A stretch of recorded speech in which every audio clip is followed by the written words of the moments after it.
All right.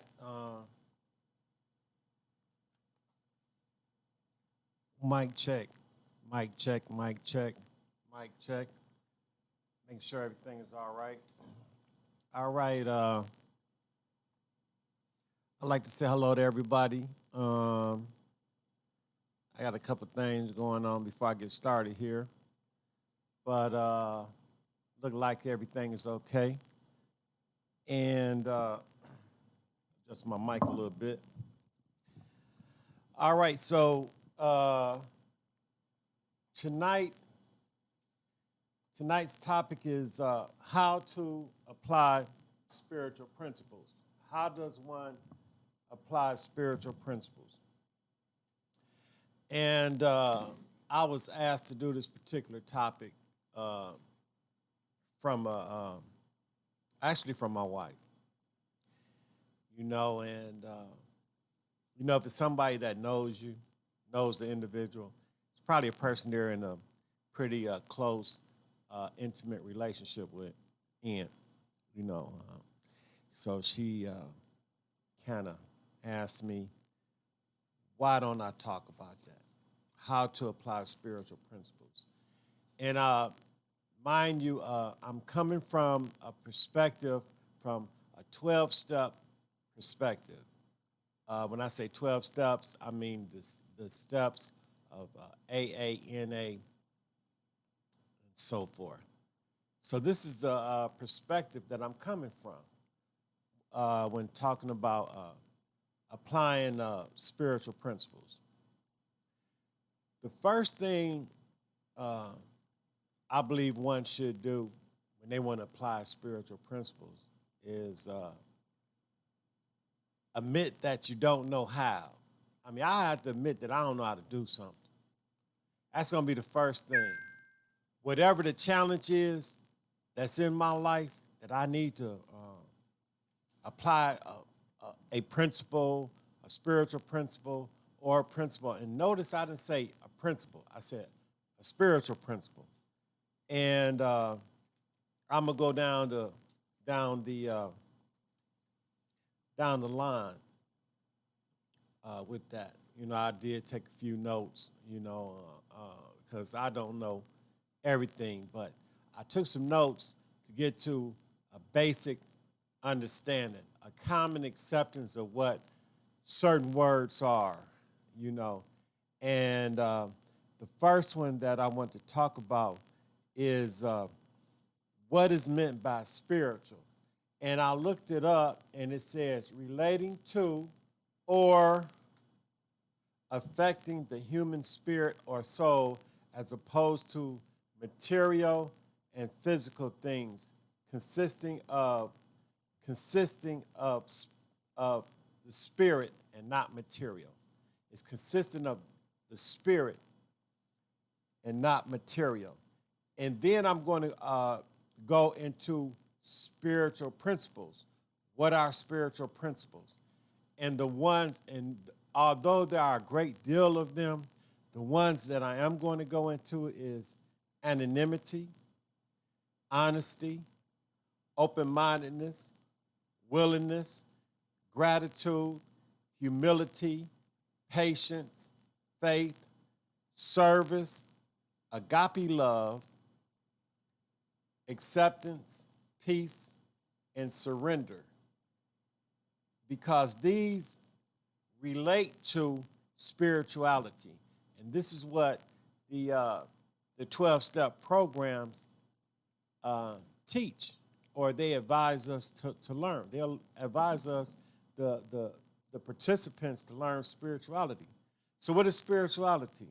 The quality of being concerned with the human spirit or soul as opposed to material and physical things. So when we're dealing with the spirit or spirituality, we're not dealing with the physical or the material. We're dealing with the spirit, the exact spirit, the spirit. And then it's like it says, things that relate to or affecting the soul or the spirit. Things. So we're going to go into those things. And those things could be some negative or it could be something positive. And I just talked about the positive, the spiritual principles. The next thing I want to talk about on the negative side is things concerning resentment, anger, fear, and hate. Because usually with those four emotions, which affect the individual, are the things where a lot of resentment, anger, and fear and hate are so strong. That's where a lot of, let's say, the lower powers emanate from. So moving on and jumping into this thing, I feel like when I'm in a situation where my feelings and my emotions are upset or rival or hyper, let's just say they're hyped, and I'm feeling some anger, or I'm feeling some resentment, or I'm fearful of a person or a place or a thing, or I have anger, and I know that I'm not feeling right, that how can I bring myself, or what can bring me balance? And sometimes I don't know, and sometimes I do know. Sometimes I don't know, sometimes I do know. But here's the key. The key is inside my willingness. Now let me back up a little bit. The first thing I have to do is get honest about where I'm at in the situation. I had a situation a while, to share a situation. I was in the Army, and my commander, my captain, my CO at the time, I was up for re-enlistment.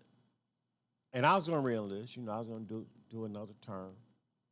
Well, he sent the first sergeant to tell me that he wasn't going to re-enlist me.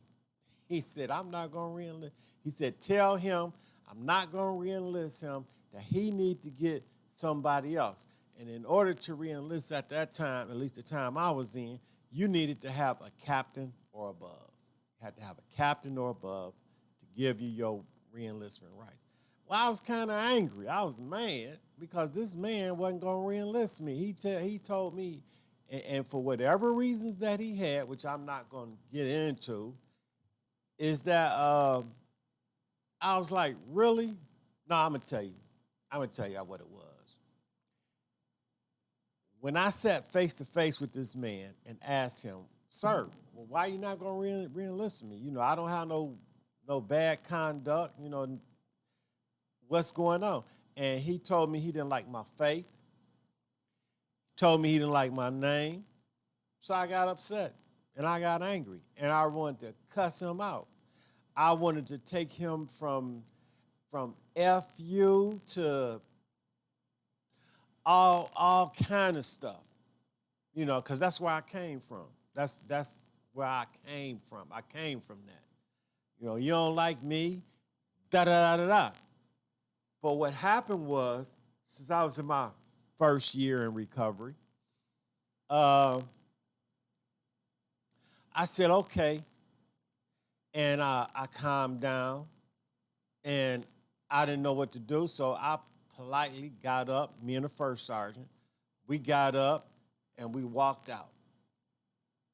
And even though I had feelings of rejection, I had feelings of anger, I felt sad, I felt mad. And inside my sadness, I wanted to act out. But I knew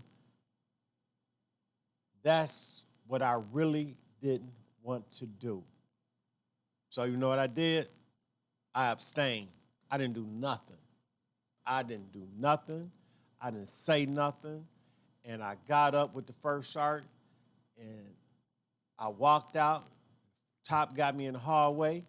He said, son, everything's going to be okay. Everything's going to be okay. And he told me what my options was.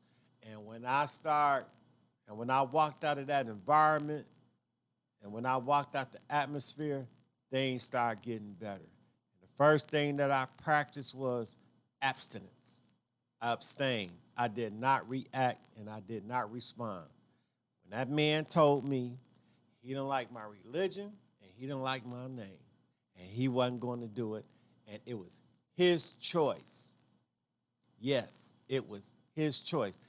And the fact of the matter, that's exactly what it was. It was his choice.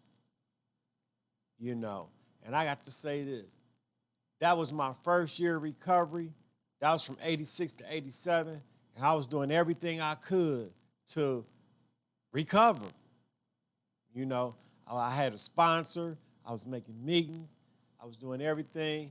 And when he told me that was like a slap in the face. And it was like, you know, recovery ain't paying off. And I did, man. I wanted to go get me a drink. I wanted to go on the second floor to room whatever, and get something to drink. But honestly, I didn't want to do that. That's just the way I felt. And that feeling passed, and I was honest. And the first spiritual principle that I actively used was abstinence, which I should have put it on my paper, but I didn't. You know, yeah, it was abstinence. And what I refrained from was my anger. My anger.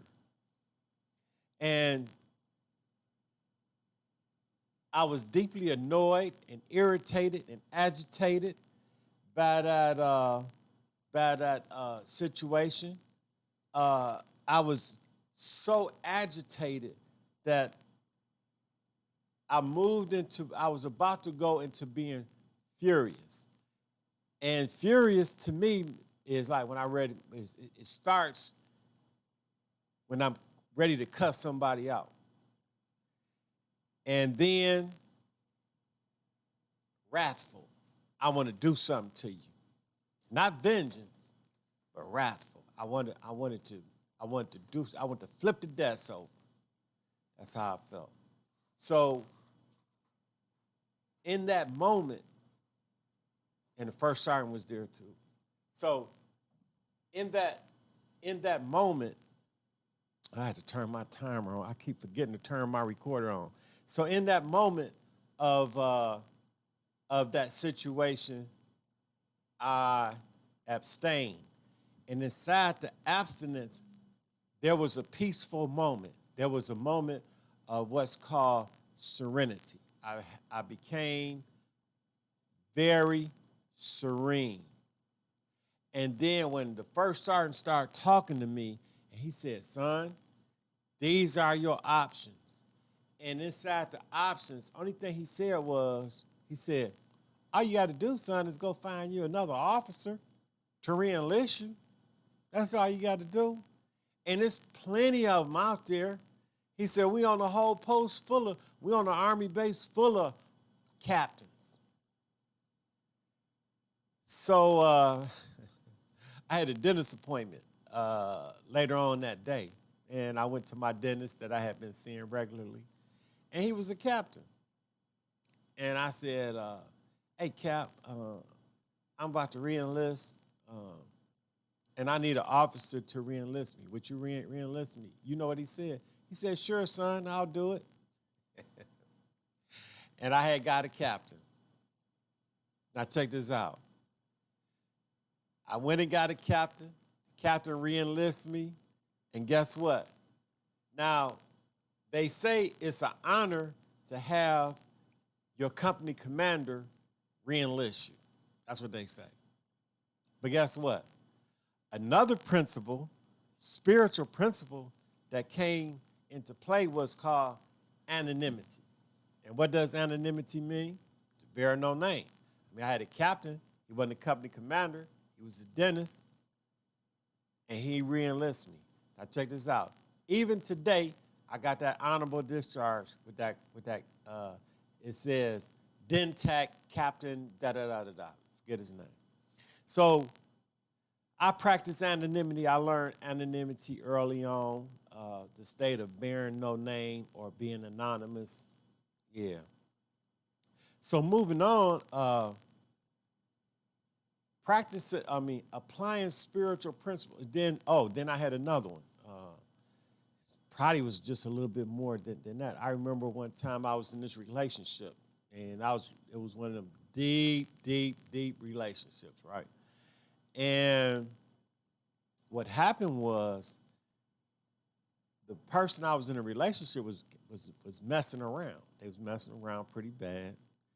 And one of the guys that she was messing around with came and told me to my face. He said, yeah, you know, and he didn't tell me nice. He didn't put, it was like no cut, no chaser. He told me, matter of fact, not only did he tell me, I was standing with a group of people, and he said, you know, I blanked this girl, I effed this girl. He told everybody. And I was so mad. I mean, now let me say this. I knew it already. I had already known it. You know, the word was already out. I had already known it, but I was so mad.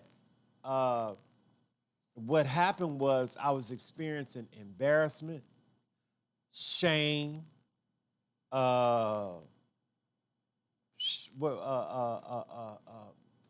I still had some resentment towards her. And let me put my notes up. And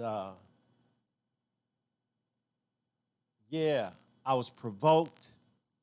Yeah, I was very provoked. And right then, I believe if I would have had a weapon, let me get my other notes back over here. If I had a weapon, I would have used it. Because for a split second, I was through.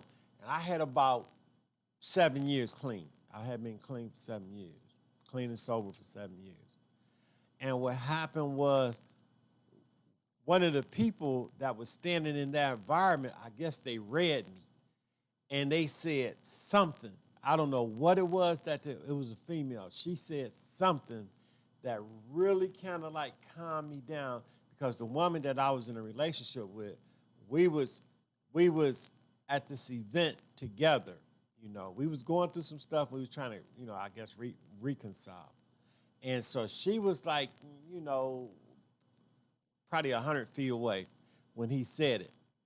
And so, man, I'm telling you, I was so annoyed, aggravated. My anger was up. I became furious at that guy. And a lady said something. I don't know what she said, but it brought me back down. Because what it reminded me of was that didn't have nothing to do with me. But it also, check this one out, it also put me in tune with how much I love this woman. Now check this out. The guy that said all this, prior to all this fooling around, me and this, you know, I thought anyway, we had a lot of respect for each other because we were in our early years of recovery. So I had dug the dude anyway. But when he said that, that really kind of threw me for a loop. And it wasn't so much that I was afraid of this guy. It was that I had some respect for the guy. And what happened was that came into play. That came back into play. So, long story short was, I practiced temperance in that moment. And I practiced patience, not with him, but with myself.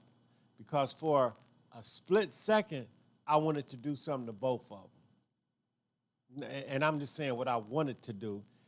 Something could have happened to me, you know. Maybe I may not have been here, because this guy, he had a reputation of doing things to people, you know.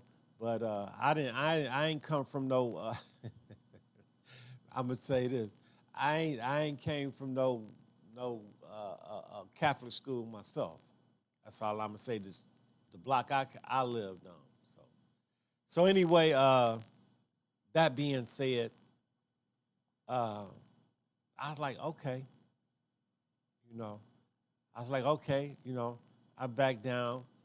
I mean, when I say I backed down, I bought myself down with some help from some other people. I was restored to sanity. Now, let me say this about applying spiritual principles. First, there has to be willingness. Number one, it's got to be honesty. Either you don't know how to practice a principle, you got to admit that. I don't know shit about a spiritual principle, let alone about how to practice it. Then the next thing is you have to be open. There had to be some type of openness or open-mindedness about applying a spiritual principle. And then what are you applying it to? And know that in most cases, when applying a spiritual principle, it's going to be to something negative, to a negative principle. And it's going to be based on resentment, anger, and fear or hate. And these are very strong emotions. And starting with resentment. If I need to apply a spiritual principle to resentment, I need to have an idea of what resentment is, if not before or after the principle.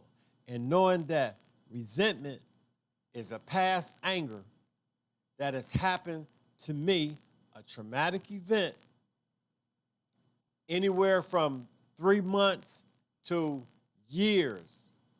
You know, I talked about that in a previous video. I talked about resentment and anger and fear. So inside the resentment, which is indignation and bitterness, irritation, and persistent ill will. Persistent ill will, meaning, you know what the ill will is? Meaning, I want something to happen to you, or if something happened to you, I wouldn't mind. And then when you put persistent on that, what the individual is basically saying is that there's some hope, some I wish behind that, to the point that they might do it. And it can evolve into a whole nother emotion. So resentment, basically, like I said before, is reliving a past anger as if it happened that moment. That's what a resentment is. The next one is anger. And anger is in the moment. It's either in the precise moment or a short time before the event of the anger. And then fear is exactly what it is. It's fright or horror, or guess what? Indifference. Excuse me, indifference. So and then there's hate.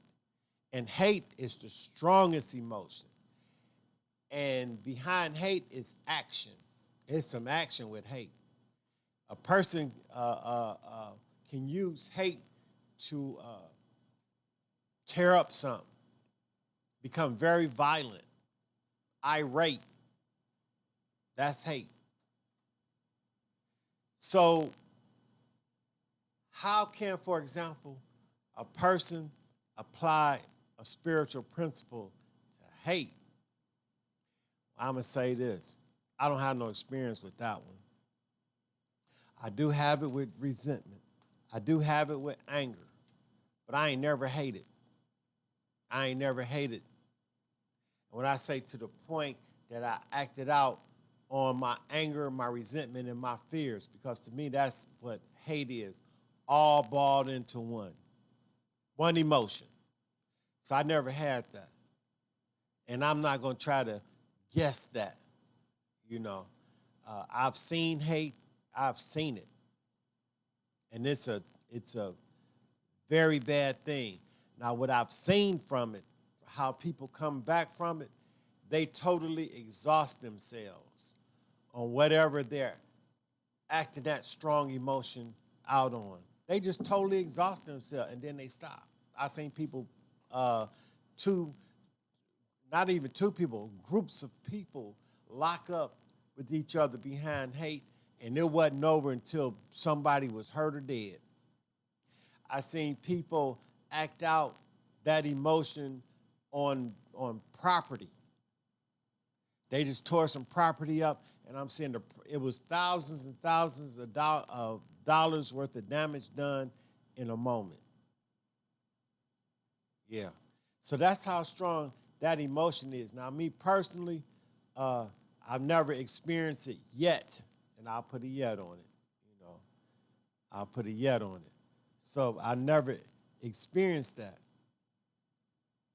So moving on, some spiritual principles that I do want to talk about, and it's one that we have, and it's called anonymity, bearing no name, to bear no name. And the synonym or homonym, and with that is called anonymous. Excuse me. I drank some of my tea right here, y'all.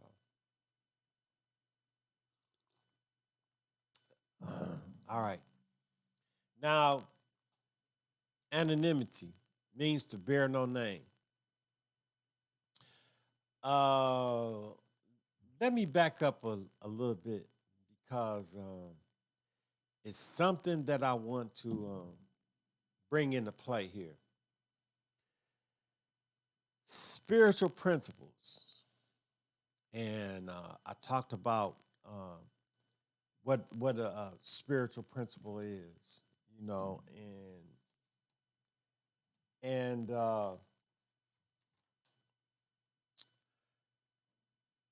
in order to, now this is what I do believe, in order for an individual, let me say this.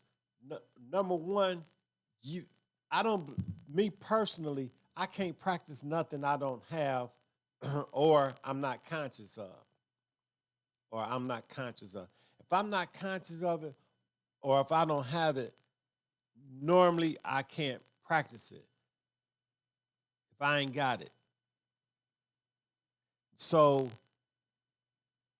in order to get spiritual principles inside of me, I must take an inventory of myself. There must be some type of inventory that I have to take to let me say it like this, how I really want to say it. Individual got to be purified. In some places, they call it clear. You have to clear yourself. And what it is that you got to clear yourself of, a lot of negative feelings and emotions that the individual have. In recovery, we do what? We recover at the level of feelings and emotions. We recover at the level of feelings and emotions. And what are we recovering from? We are recovering from past trauma, mental, physical, spiritual, and emotional trauma. That trauma brings in the resentment, the anger, and the fear, and in some cases, hate. I ain't gonna say in some cases. The hate that the individual have experienced. And this is called spiritual pain. We are carrying spiritual pain. And this spiritual pain has to be clear. And what happens in the 12-step program is that in certain steps that we do, clears the pain, not all at once, but there's a sequence of events that the pain is cleared. In some philosophies, it's called what? Pain body. That means that the body on all four levels is carrying pain. And the pain is, like I said too before, it involves resentment, which is anger of the past. Then we got anger of the present. Then we got fear of the future. And then we got the hate. And the hate is the acting out on all three emotions in the moment. They're combined. Powder keg, bam. So what has to happen is, in order for spiritual principles to come in, is work has to be done. I have to trace my resentment, find out what I'm resentful about, and then do a spiritual healing. So it can be what? Clear. And how will it be clear? Through spiritual principles, applying spiritual principles. So I have to become familiar with spiritual principles. Anger in the moment. How does that happen? After I have spiritual principles and I'm conscious of it, and it don't have to be a whole lot of conscious, I can have willingness and I can apply what? Spiritual principles to deal with my anger. Fear.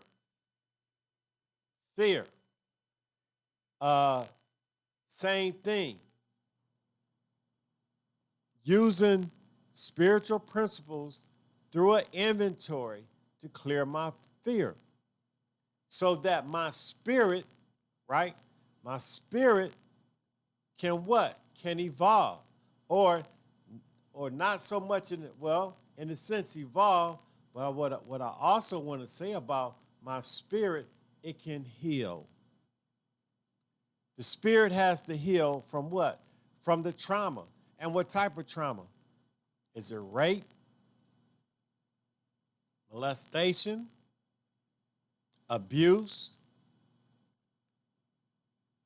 Whatever it is that caused the resentment. The anger could be the activation of the resentment. Or it could be something new. Disrespect. I could feel disrespected. Or somebody could have taken me from an experience to another place in time that brought up some feelings in the here and now that I haven't dealt with. So inventory is mandatory if I want to get, and guess what? I'm going to have to get in touch with those feelings and emotions. I'm going to have to get in touch with that bitterness. I'm going to have to get in touch with that indignation. I'm going to have to get in touch with that hostility. I'm going to have to get in touch with that persistent ill will that I have been what? That I have been pushing down, not feeling, pushing down in some cases. Yeah. I'm going to have to get in touch with that anger, that irritation, that annoyance, that vexation, that exasperation, that furiousness, that wrathfulness, that vengefulness. That's what anger brings. I'm going to get that such and so, such and such and such. That mistrust of others. That's what fear brings and anger brings, mistrust. And inside the hate, the feelings and emotions that activate the hate. Yeah. The feelings and emotions that activate the hate that will get me to the point where my anger, that my sadness turns into anger, and my anger I act out in a fit of revenge. In a fit of hate. That's right. So how do I get cleared? Well, you better get some help. You might need a psychiatrist and and you might need some people need, let me take my headphones off. I love my headphones, but I'm gonna take them off. But you might have to see a psychiatrist, you're gonna have to stabilize first. When you're dealing with high emotions, stabilization is necessary. But even before that, one has to come out of denial that such problems exist. Because a lot of times people walking around with trauma and they have this pain body, they need to be cleared. And in one instance, some people They done got used to this anger that they wear it like clothes. So you have to make a decision on, is this the way you want to be? Do you want to be angry and resentful for the rest of your life? And what happens with that type of pain, when people carry that type of pain, they have symptoms of addiction. This is when your alcoholism come into play. This is when your drugs come into play. This is when your sexual addiction comes into play. This is when your overeating comes into play. This is when the gambling comes into play. This is when your fantasies come into play. So these are symptoms of what? Of addiction. And what is addiction? Obsessive and compulsive behavior. And inside obsessive and compulsive behavior, believe me, these elements that I just talked about, resentment, anger, fear, and hate, are components. Are components. So in dealing with the pain body and trying to get cleared, so let's say the individual makes a decision that they want to get cleared. So okay, I don't want to carry this no more. I don't want to be angry no more. I don't want to be resentful no more. I don't want to live a life of fear. And remember, fear is fear of the future. Fear of the future. And what do I mean by fear of the future? It could affect a person's chances of being successful in whatever it is that they trying to be successful in, or it could be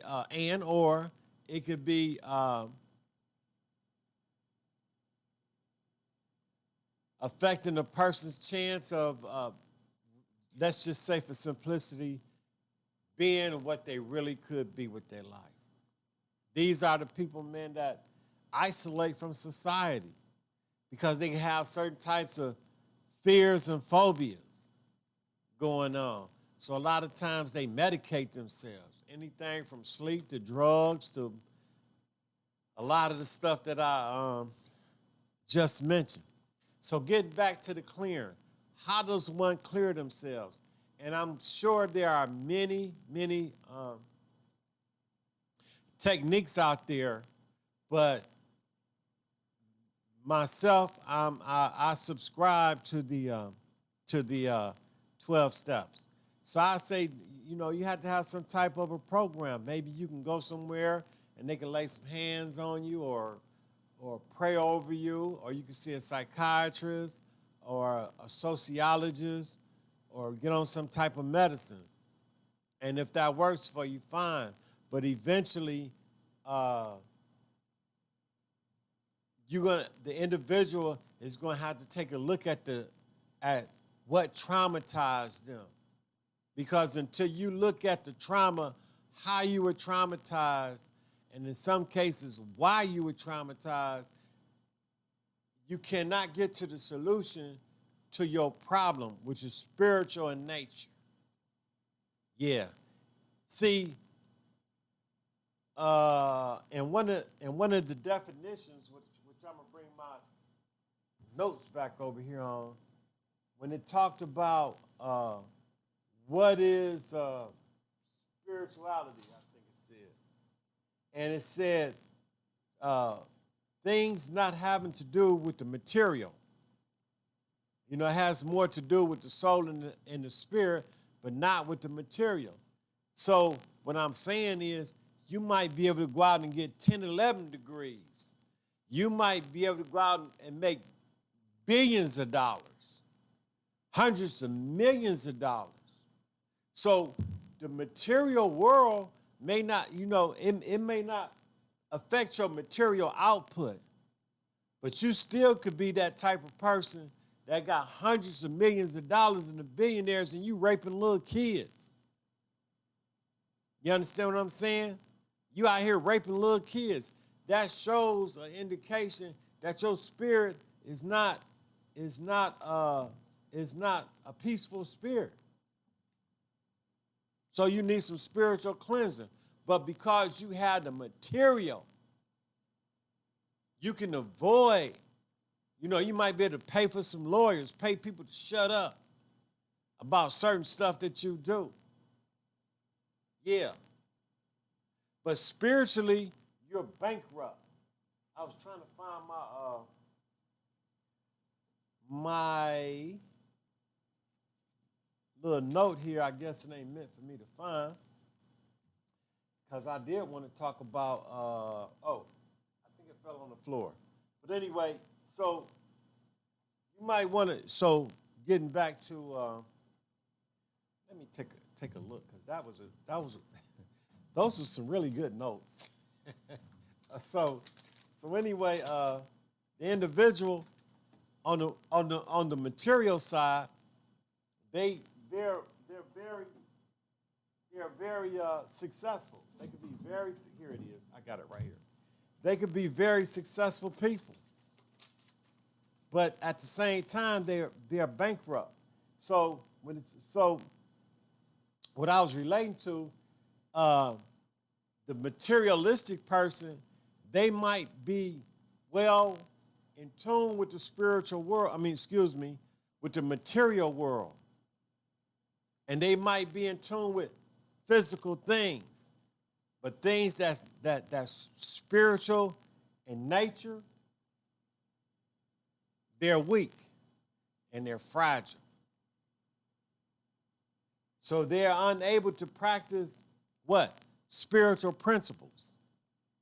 Now, that's not to say that they can't donate some money here, or they can't build a hospital over there, or they can't buy millions of dollars of school supplies and feed people. But what has to be looked at is their intention. Why are you doing all this? Are you doing all this philanthropic, what the word I'm trying to say, philanthropical work, so you won't feel? And when I say you won't feel, you don't feel guilty, you won't feel shameful, or it'll cut down on the feeling. Well, that's not spiritual.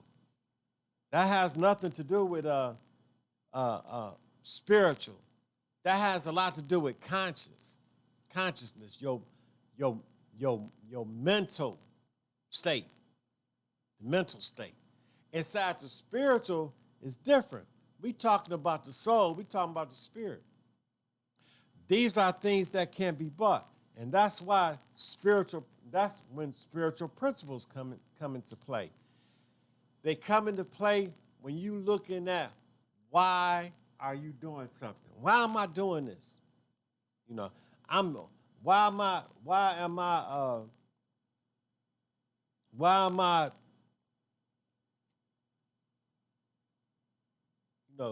making up? Okay, let me say it just like this. If my conscience is clear, then my intentions are good. If I got a clear conscience, if I'm not acting out of shame and guilt, and I'm acting out of just agape love and service and humility and gratitude, I'm grateful I got $100 million. I'm grateful that I could feed 100 people or donate $1 million over here. I'm grateful. Then that's a reflection of my spirituality and the spiritual principles that I practice. Y'all have to excuse me because I have allergies. I definitely do. So the individual that's practicing spiritual principles, number one, when they apply their spiritual principles, they're not applying them based on shame, guilt, resentment, anger, or fear. They're applying principles of love, humility, service, peace, surrender, anonymity, honesty, being open, being willing. They're not applying principles because they're a Democrat or Republican or whatever political affiliation. That's when the anonymity comes in. There's no name, there's no reason. It's out of love.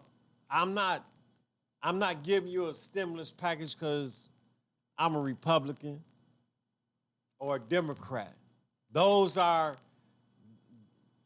not spiritual reasons. Those are political reasons. And politics, this is my view, is a religion. You got Democrats, you got Republicans, you got independents. You know, and it's basically religion. And so it's not based on any type of politics. It's based on humane principles. Humane principles. I'm a human being, you're a human being. Not I'm a millionaire and you're a poor person. Not I'm a Republican and you Republicans, or not because I'm a Democrat and we trying to show the Republicans off. All that is simply all that just, well, I'm just going to say it's not spiritual at the least, because politics is not spiritual. It's political. It's politics is what it is. Being spiritual is love and acceptance, not even for your fellow man, but for your environment, the environment in which you live. You know, the water, the air, the earth. Yeah, that's spiritual. And it ain't nothing new. You know, you don't have to be a Indian guru or some type of a sheikh to understand this type of stuff. You know, I'm an everyday person. I'm just an everyday Joe, like my friends say. Joe, hey, Joe.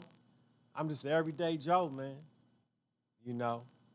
So applying spiritual principles, getting back into this thing and wrapping this thing up, first, you have to be honest on even if you know what a spiritual principle is. Be honest about that. Then be open to learn them. And then once you're open to learn them, then you got to be willing to apply them. Now, part of being open to learn them means this also, knowing that you have to prepare yourself to learn spiritual principles. In other words, recover. And recovery, we call it recover. In certain forms of yoga, they call it cleansing the pain body. In certain other philosophy, they call it clearing. But it's all the same. Why? Because spiritual principles are never in conflict. Never in conflict. Love is going to be love in China, in Korea, in America, in Southeast Asia. Love is going to be love, just like marriage. Marriage is going to be marriage in Czechoslovakia, Yugoslavia, Paris, England, Philadelphia, patience. Patience is going to be patience wherever you go. And these are spiritual principles. They're going to be whatever. Anonymity. Once a person learns how to practice anonymity, that will be the spiritual foundation for any spiritual principle to be practiced. That's fertile soil. And simply means to bear no name. If a person carries the big I or the big I am, it will be difficult for them to carry, to apply a spiritual principle. Why? Because their ego is going to be in place. I am. I'm the boss. I'm the king. I'm the president. They'll be able to play the I am card when they feel threatened, when they feel wrong, when they feel anger. I'm the president. Oh, told you I got the allergies, right? So anyway, moving on, talking about anonymity. And what it means is to bear no name. Take away the name.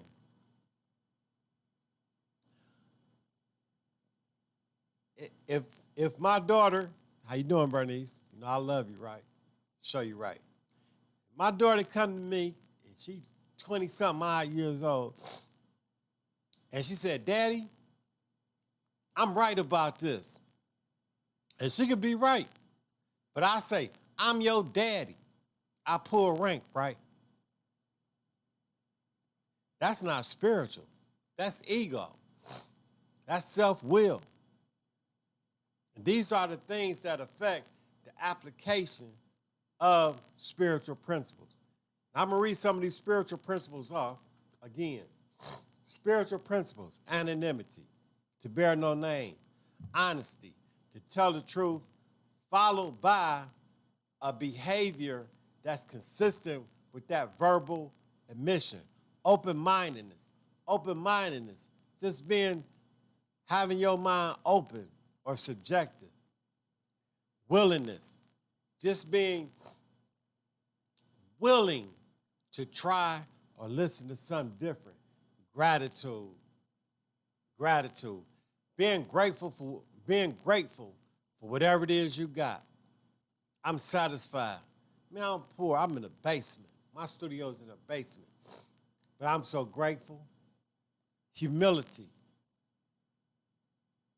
saying thank you. Just saying thank you. Patience. I ain't got to be first. I don't have to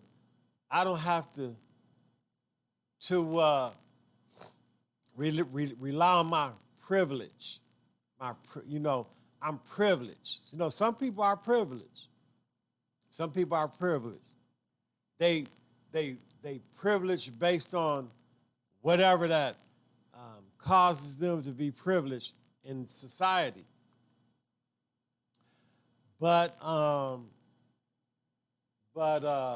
humility is that you ain't got to rely on that. You get at the end of the line just like anybody else. Patience, being patient. Faith, having some faith. And it used to be a little saying about faith. Faith was having something and something unseen. Evidence unseen. And service. Man, being of service to somebody else besides my interests. Being if I go to church, I'm willing to go to a mosque and help them wash their floors and their windows. How about that? That's certain. Now that's service. I'm Jewish. I'm willing to go to a church and help them wash their floors and their windows. I'm willing to go sit and listen to another man's sermon. That's open-mindedness and being patient. Agape love. That's another way of saying unconditional love. I'm going to love you even if you ain't got $1 million. But I ain't going to say no matter what, because that's a hard one. Your intentions may not be right for me. Acceptance. Just looking at something just the way it is and not putting a cut and the chaser on it. This is the way it is. my dilemma, the way my dilemma is, I ain't gonna try to be Superman, Batman, the Hulk. I'm just gonna be what I am. Surrender. And the fellowship say, man, I ain't gotta fight no more. I ain't gotta be right all the time. I don't. I ain't gotta prove to people that I'm right, fighting all the time. So these are a few, and I'm quite sure there's more. But how do you apply them? You got to be willing. And you have to know you have to have willingness, the spiritual principle of willingness. You have to have the spiritual principle of honesty. And honesty, like I said, the difference between truthfulness and honesty is truthfulness is an admission. And then here's another thing. They done put a spin on it, on truth. They say, my truth. My truth. That means the truth according to them, based on how they interpret facts. So that's why being honest is a little bit more accurate than truth. And how is it accurate? Because there's the verbal admission followed by what? Followed by a consistent behavior. That's being truthful. That's being honest. This is my truth. They say truth, one definition of truth is based on facts. Well, the facts is going to be based on how I interpret them or how one see them. A fact can change. It could be one way today and then another way the next day. So, wrapping this up, I want to say this was a real tough one for me, because like I said, my wife asked me to talk about spiritual principles. What are they? And most important, how do you apply spiritual principles? And I would say apply them. The formula is how. There it is. It's how. And the how is honesty, open-mindedness, and willingness. You have to be honest. You have to have an open mind. And you also have, and equally, and I ain't going to say most important, but equally, you have to be willing to apply spiritual principles. In the world we live in today, and this is my commentary, in the world we live in today, applying spiritual principles could put a person in a very, very vulnerable state. And I'm going to say this, it's not so much that the world is changing. I've been here 66 years, right? And the world ain't changed.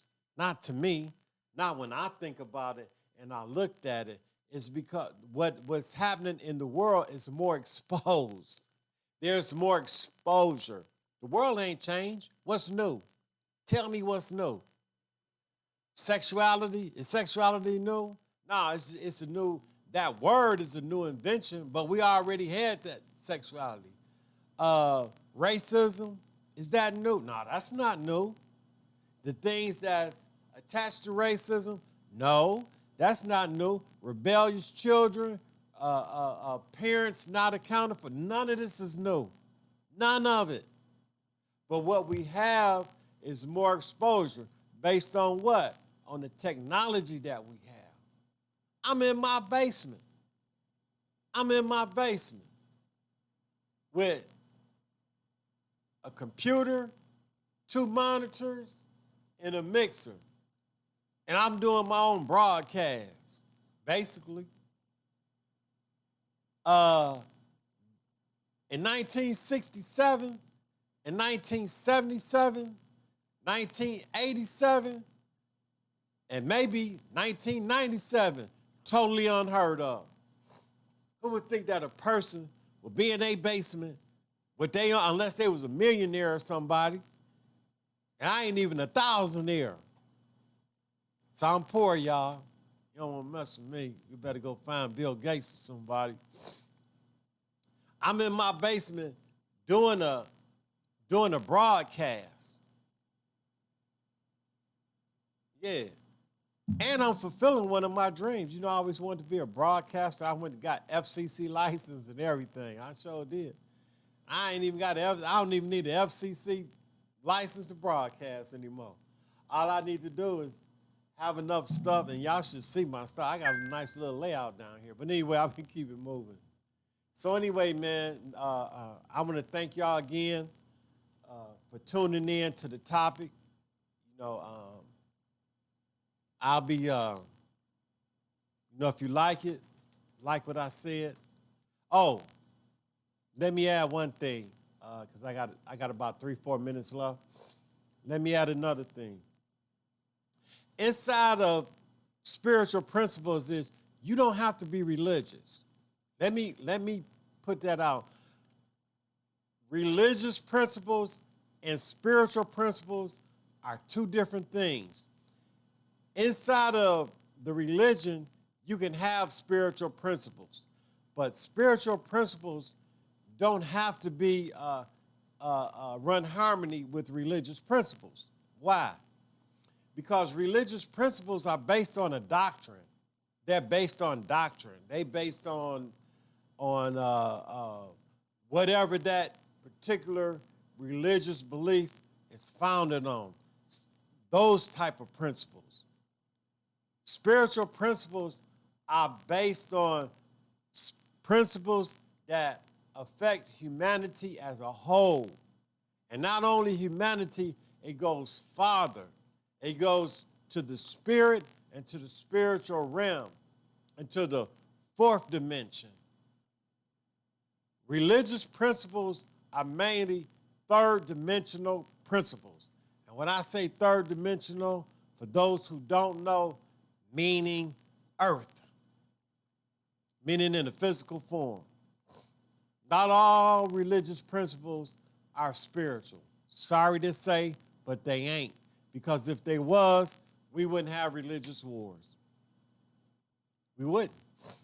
We wouldn't have people, we wouldn't have Muslims and Christians and Hindus and Sikhs, and then you wouldn't have Baptists and Catholics and Shiites and Shafis. You see what I'm getting at? You wouldn't have different schools of yoga. You wouldn't have Taoism, Buddhism, communism, socialism, none of that. All those, and I ain't saying none of them is bad, please don't get me wrong. But what I am saying is they're not spiritual. They're religious. Realignment, as my man might say. They're not all the time having to do with what's spiritual in nature, right? So I needed to say that, and I should have said it in the beginning, but I didn't. We coming up on 1 hour. I usually try not to talk for no more than 1 hour. You know, my sinuses is bothering me. My email is ss2728@netzero.net. You can email me. I ain't gonna give up my phone number, not yet. Well, wait a minute. No, I'm not gonna give up my phone number yet. But email me. If you like what I'm saying, please give me some thumbs up. If you don't, give me the thumbs down. Give me some critique. I greatly appreciate it. If you have a topic you want me to talk about, shoot it to me in the email. If you know me, give me a call. And I'm about to end this segment. I'd like to thank everybody for tuning in on how to apply spiritual principles. And I'd like to thank you. This stream is about to end, and I'd like to give myself a big...